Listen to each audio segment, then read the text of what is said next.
Come on, you're right, dude.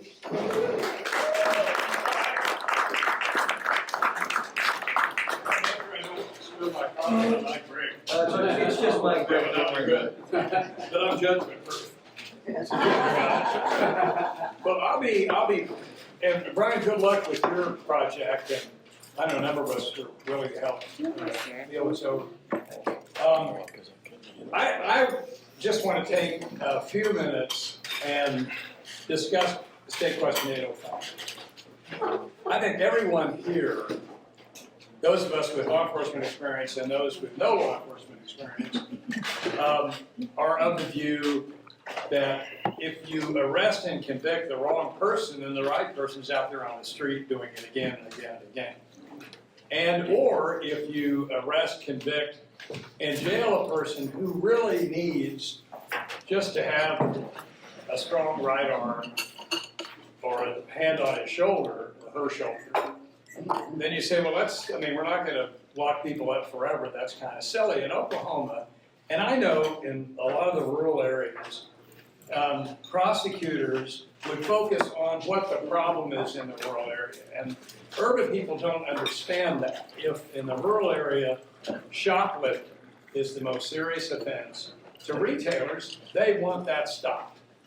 And so they'll come down harder on shoplifters in the rural areas and the urban areas, but that's what federalism at the national level, federalism at the state level is all about. So I have, as some of you may know, I was a state prosecutor in Tulsa and United States Attorney in Tulsa, former FBI agent, and I supervised nationally the U.S. Secret Service, the U.S. Customs Service, the Bureau of Alcohol and Firearms, the U.S. Prison System, Immigration Service, Border Patrol, and Interpol.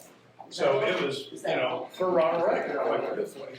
And I was confirmed, by the way, 3 times in my 4 Senate confirmations under President Reagan, who was my hero then, and I remain a really determined advocate of what Reagan did for the United States. But in any event, several years ago, a state question was presented to the people that focused on criminal justice reform. Now, there are a lot of law enforcement friends of mine that were opposed to that, and most of them have said, well, if we can make low-level drug crimes, possession with intent to distribute, let's say marijuana or whatever, and or low-level property crimes, misdemeanors, that will reduce the prison population, so we've got the problem solved. Oklahoma Just gets more people really to commit the crimes. Has in the past had a very high prison population. Part of it is those rural prosecutors that are focused on what their public wants, and that's not bad. Part of it also is that we have a lot of violent people. I mean, I just got to say, the next step in reform, and I just read a book that Jason Nelson gave me to help in the course of the 805 debate, it basically said that in Oklahoma, true or false, I don't know, 65% of the people in prison are violent offenders. And to let them out would be a terrible mistake for public safety.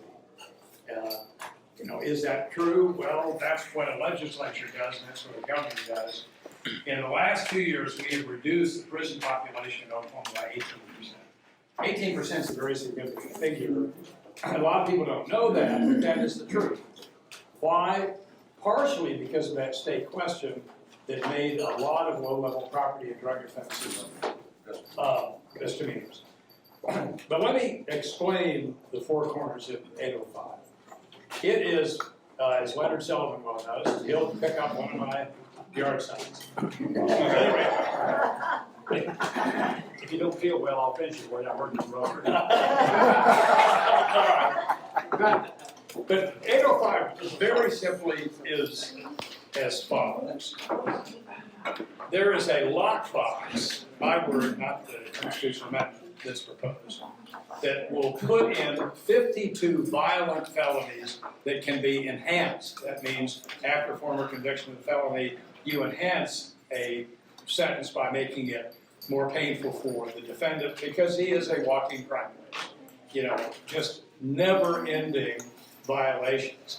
So those violent offenses would be, no surprise, murder 1, murder 2, manslaughter, bank robbery, assault and battery with a deadly weapon. I mean, really bad folks. Also in there are large drug distribution and sale cases. And large, I mean very large, you know, multi kilos and the rest. So those are the lockbox 52 felonies. But guess what? Outside of the lockbox, there are in Oklahoma today just shy of 600 felonies on their statute. 600. Less than 600, but just shy of 600. Now, why are we concerned about those 600?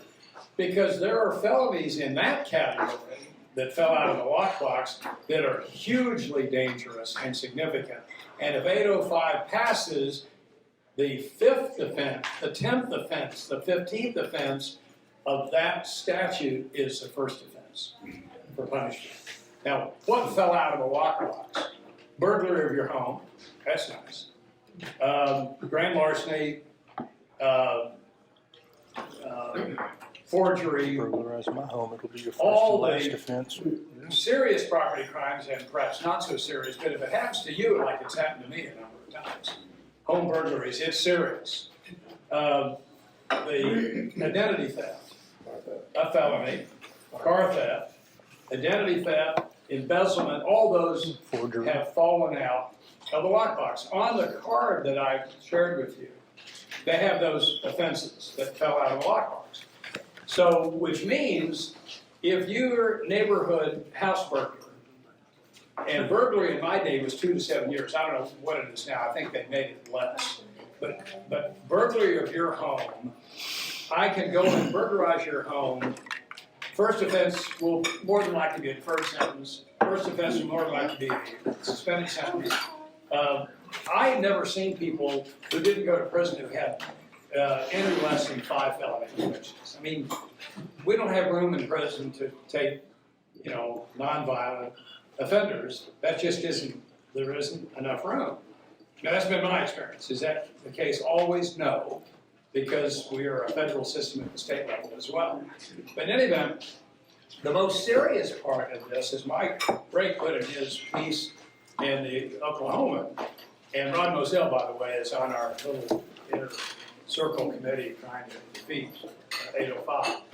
But the drug offenses, possession with intent to distribute, distribution and sale, really significant amounts, cocaine, heroin, methamphetamines, and the like, they fell out of the law. So that means the first offense, then you do it again, it's a first offense, do it again, it's a first offense, do it again, it's a first offense. It's in the Constitution when it begins.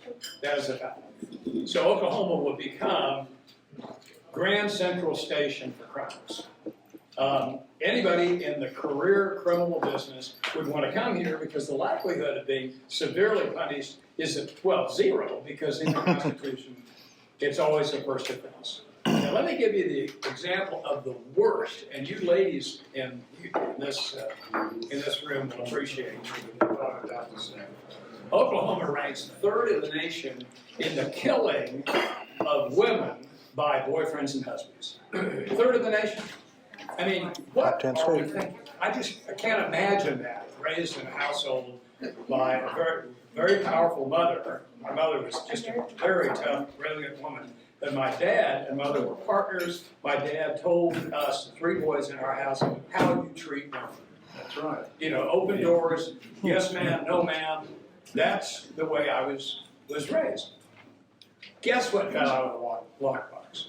And you'll have the other side say, oh, but the legislature can fix it. Really? No, they can't. So they don't somebody understand the burns system. down my house, and I'm supposed to take care of things, and you burn down my house? Really? How about you fixing my house?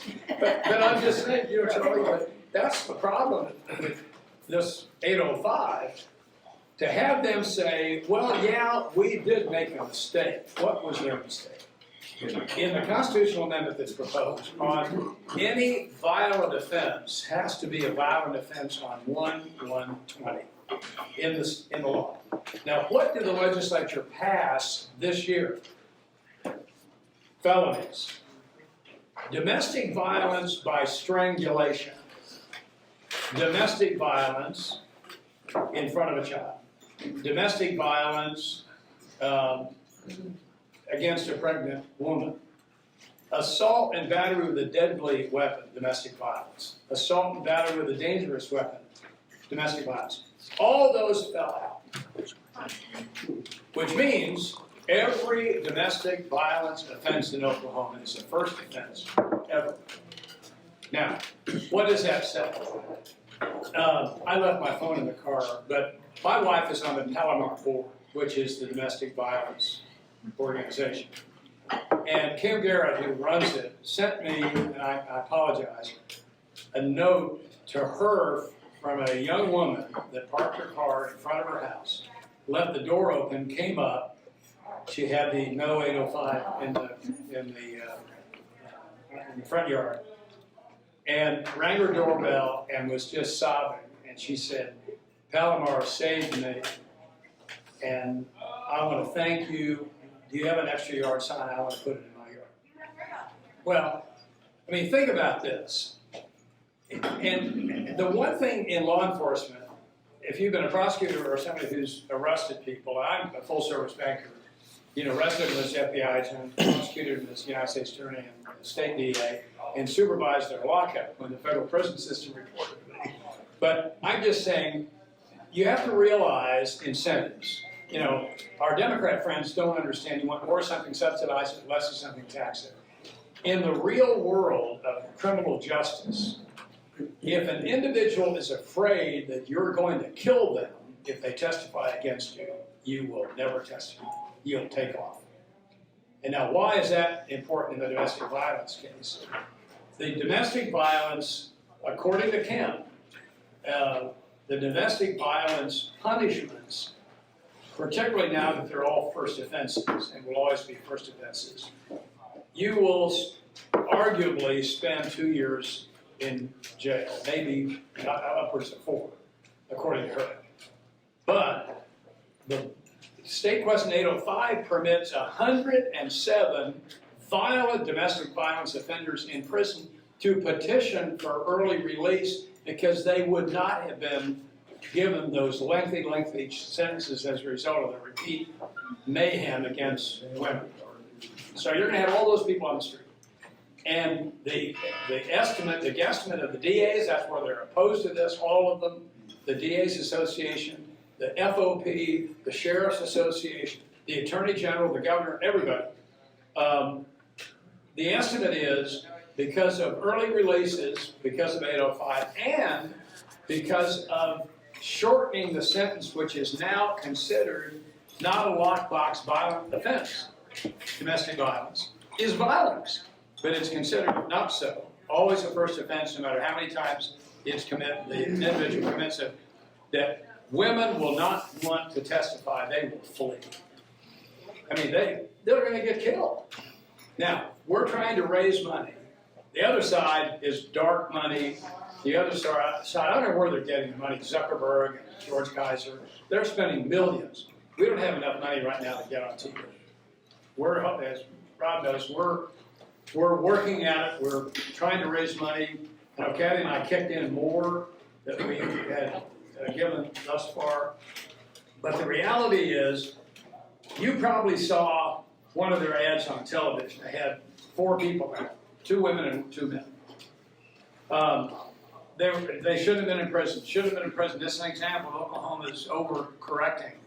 Well, it's nice when your son is Secretary for Homeland Security and Public Safety. I said, can we find out, their names are in the TV ad. Let's find out if they really had extensive criminal records. The answer is no. Bingo. The 2 men have 8 felonies and 7 felonies each. Convictions, not arrests, convictions. The 2 women have 9 felonies each. Convictions, not arrests. Now, that is an unpardonable lie to the public to say that these are people that never should be in prison. This is very dangerous, what's about to happen. I mean, very, very dangerous. For those of us who believe in corrections, but not in unlimited abilities of very bad people, career criminals, to continue to offend, and to continue to offend. It really scares me. And I've been, you know, almost teary-eyed seeing what is about to happen. Okay, everybody can have a good laugh over Medicaid expansion. It's going to be hugely expensive for Oklahoma. Everybody can have a good laugh over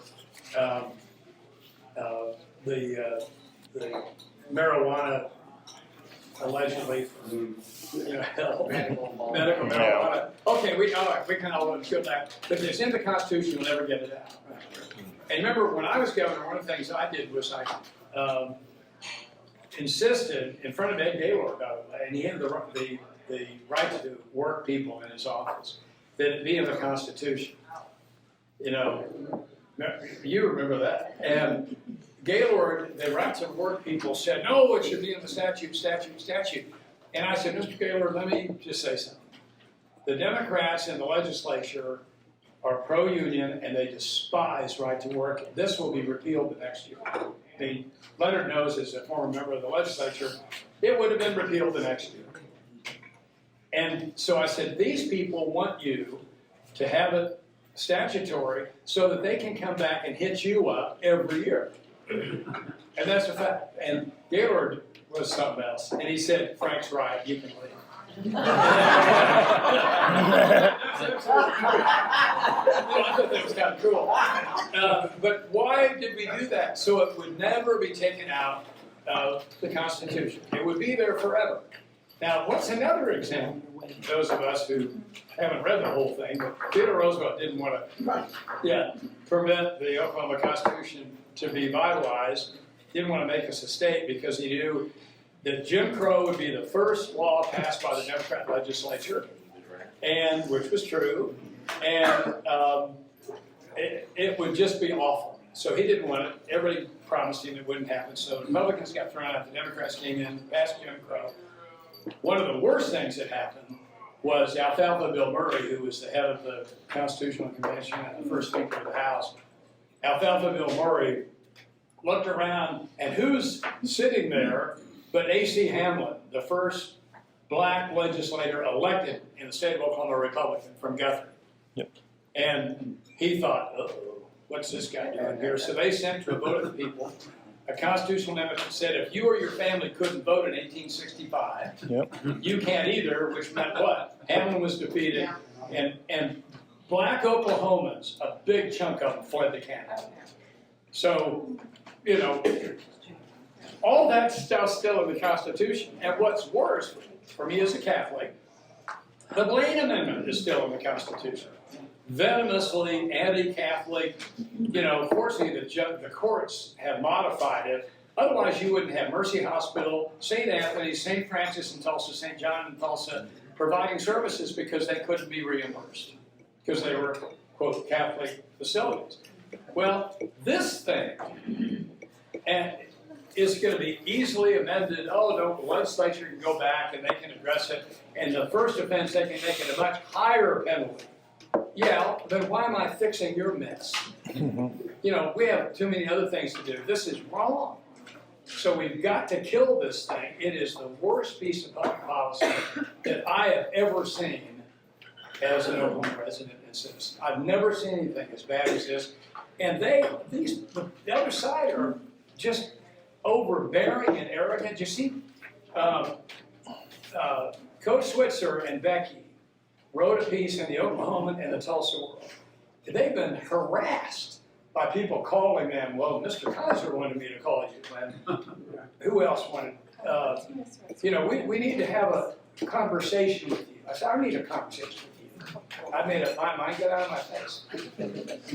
And you don't screw around with Switzer. But they're calling you. I mean, I think, what? That's why this is so dangerous. They have unlimited money, and what we have is unlimited soul and spirit. And for the sake of the state of Oklahoma, we can't permit this to happen. So all the help that y'all can give is greatly appreciated. I'm really grateful that I could come and answer some questions and say a few words. But I'm just passionate about it. I'm just so upset that we would be facing this, and it's neck and neck. Because, and Ron, you might want to say something about what the Farm Bureau is doing in rural Oklahoma too, that would be helpful. But yes, ma'am, I'm sorry. Do we have signs? Yeah, I've got, I only have 6 in my car, but I'm gonna go get them. And, They're over at the FOP lot home. okay, they're over there. Big stacks over there. Oh, good. 1,600 blocks south Acton. Okay, but what I'm gonna do, when anyone living with me, my car is out back, and I have 6 for anybody that wants them. And this is, I think, really well done. It just says what I just said, basically what we're facing. And, but I would be so grateful for your open-mindedness to this. Yeah, ma'am. I went to a meeting just this past Tuesday where a fellow from the OCPA talked about this thing. And he said unequivocally, that this was for non-violent crimes only. So he was completely off the radar. Well, let me tell everybody, I've been a very active member of the Oklahoma Council for Public Affairs, and I quit on the board because of this. Really? So I mean, and I've denounced them all. And you know, the staff did this. The members, the trustees did not vote. It's the staff that did this. And I called Larry Harmon, who's chair. Before I did my first talk after I left, I said, hey Larry, let me make sure I'm right. Has the board ever voted to support 805? He said no. And I said, what's the matter with you all?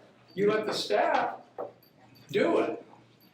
But well, you know, again, you listen to him and he, oh, no, that's non-violent, that's non-violent. And he said several times, this is only for non-violent crimes. These people shouldn't be sentenced to 15 or 20 years in prison. all right.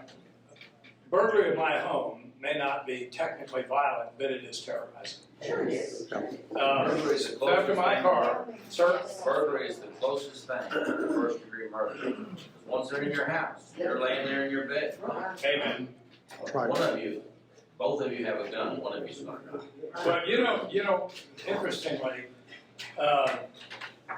the governor's new chief of staff, he and his wife asleep in their home about 2 months, 6 weeks ago. Somebody crawled in the doggy door, came in, stole his wallet, stole her purse. Then, and this is to your point, it's one thing to say, okay, I got a couple things and I'm gonna flee because there could be somebody here. I could be hurt. But they didn't, or he didn't stop. They went to their bedroom. 2 of them were asleep. That's right. Bond paying. Many of us know bond. Can I add something real quick? Yeah. I wore this shirt today for a reason. Oklahoma City Police Department Homicide Unit. On the back is the unit buzzard, mascot. When your day's in, our day begins. Gotta have a little humor when you work harder. I'm an alumni of, unofficial, but happy alumni of that group. I covered 500 murders in my time, reporter. I tell you, not very many people get up one day and just go out and kill someone. They have a series of predicate offenses, and they're almost always nonviolent. You know, oh, this guy, he doesn't be in prison, and then he goes out and saws somebody's head off. Jack the Ripper had a history of nonviolent offenses. Well, cruelty to animals, for example, is considered nonviolent. That is a precursor. It's violent to the animal.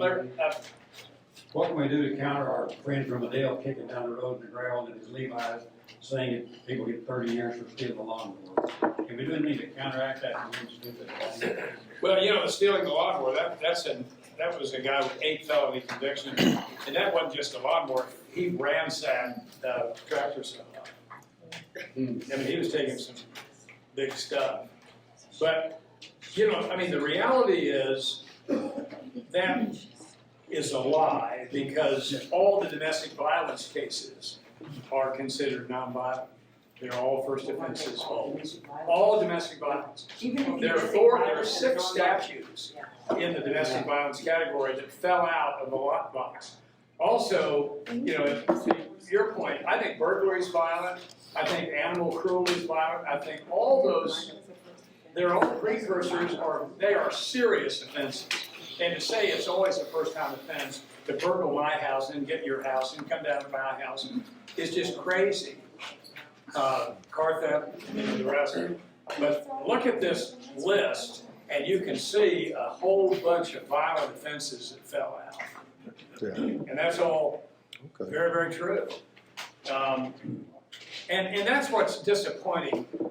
The last meeting of my membership on the OCPA board, it was Zoom. And they said, well, our lawyer here is so-and-so, young guy.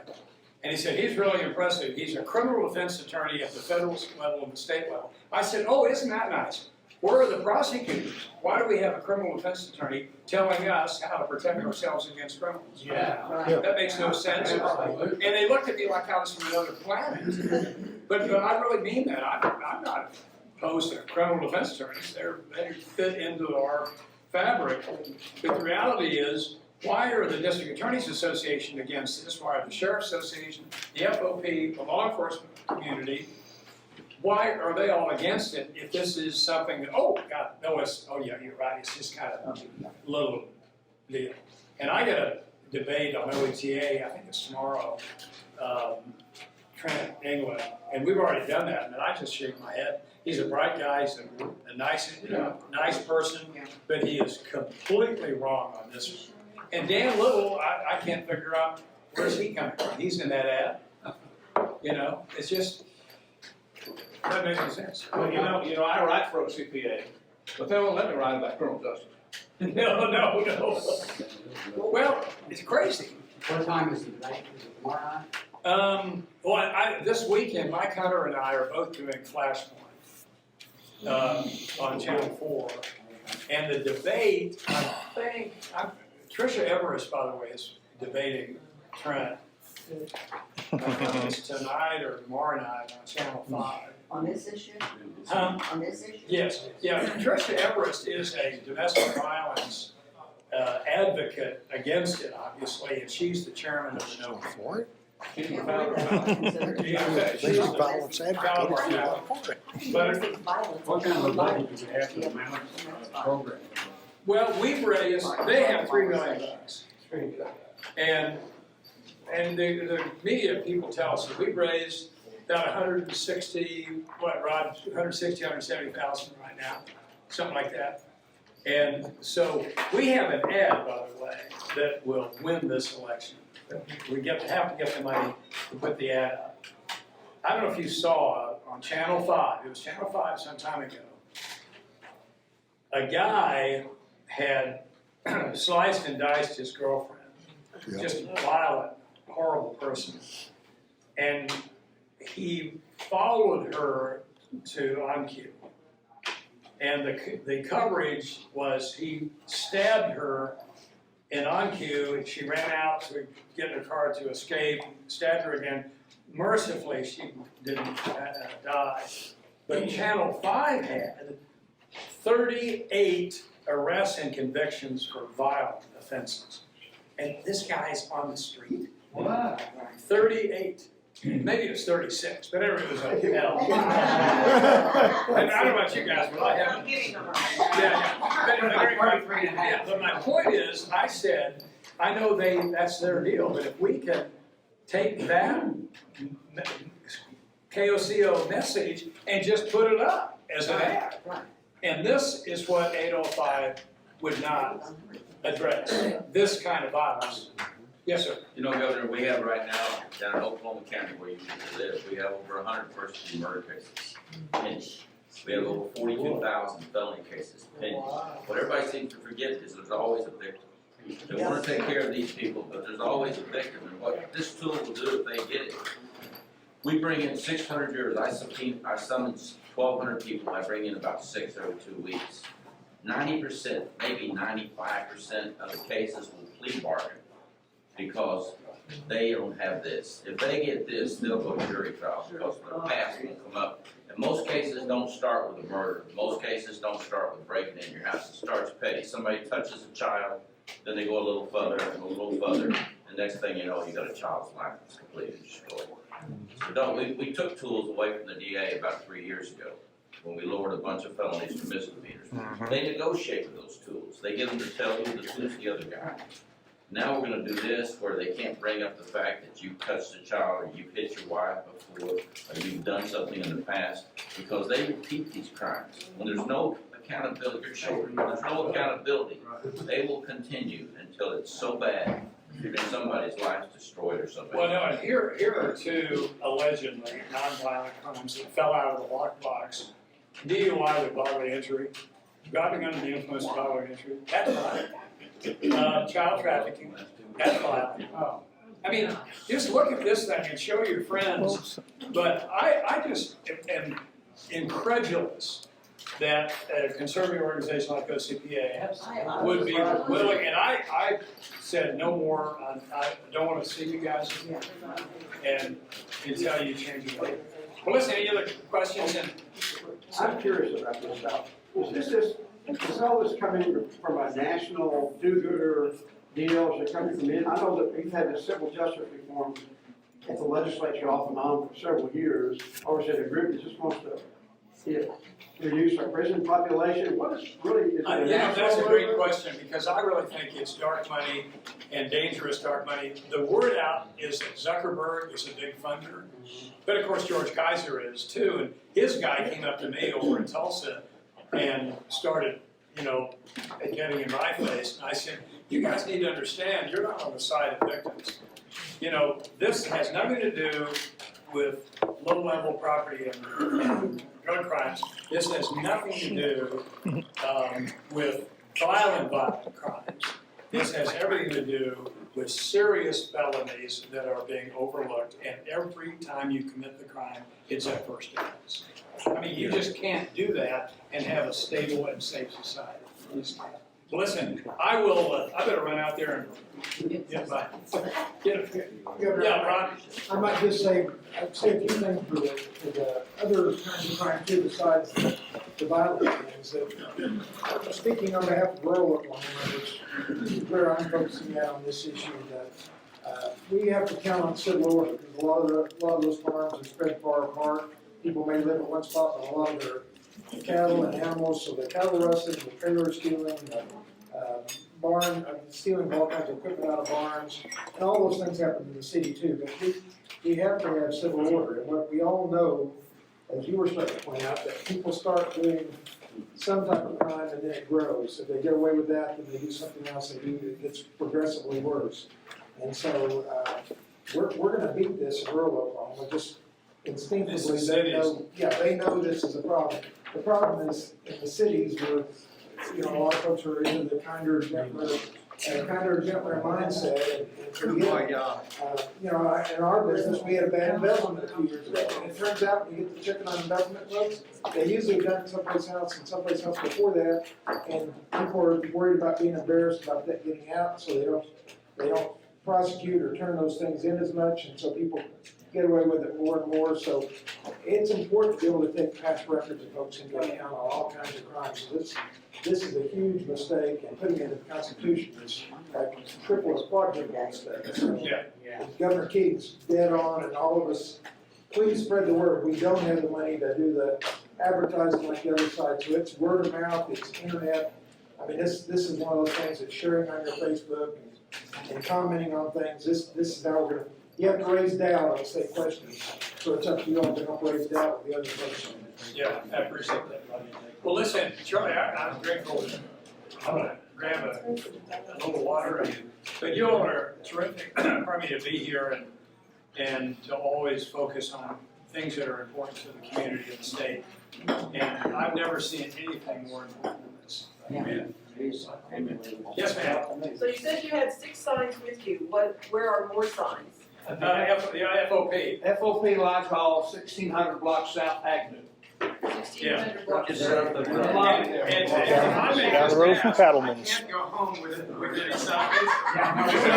So I'm in the back, and I'll just give the first 6 of the signs. That's okay. Well, God bless everybody.